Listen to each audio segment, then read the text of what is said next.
بسم اللہ الرحمن الرحیم۔ سبق نمبر 2، نور کا تڑکا۔ چاند کی روشنی پھیکی پڑ گئی،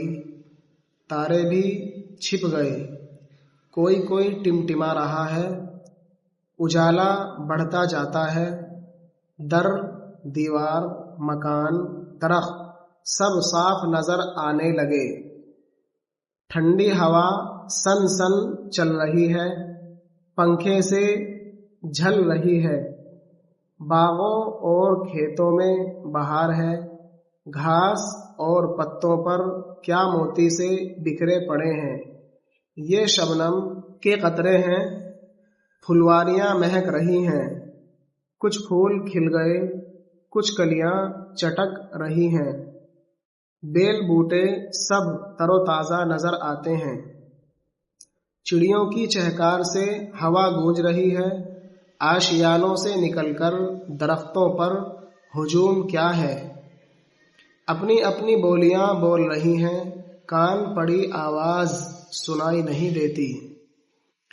بھیڑ بکریاں بھی چلا رہی ہیں، گائیں بھینس چوکنی ہو گئیں، ان کے بچے بھی کل بلا رہے ہیں، کاروباری لوگ سب اٹھ بیٹھے، کوئی غسل کر رہا ہے، کوئی منہ ہاتھ دھو رہا ہے، مکتب کے لڑکے بھی ہوشیار ہو گئے، کچھ ناشتہ کر کے بستہ بغل میں دبائیں گے، ٹھیک وقت پر حاضر ہو جائیں گے، جو دیر لگائیں گے سزا پائیں گے، رات گزری نور کا تڑکا ہوا، ہوشیار اسکول کا لڑکا ہوا، نور کا تڑکا صبح صادق، پو پھٹنے کا وقت، ٹمٹمانا ہلکی روشنی،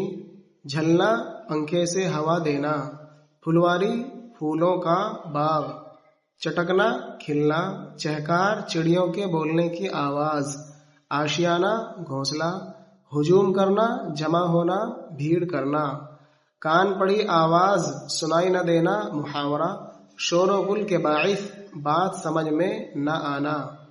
نہایت شور و غل ہونا، کل بلانا بے قرار ہونا، تڑپنا، بستہ کتابوں کا تھیلا۔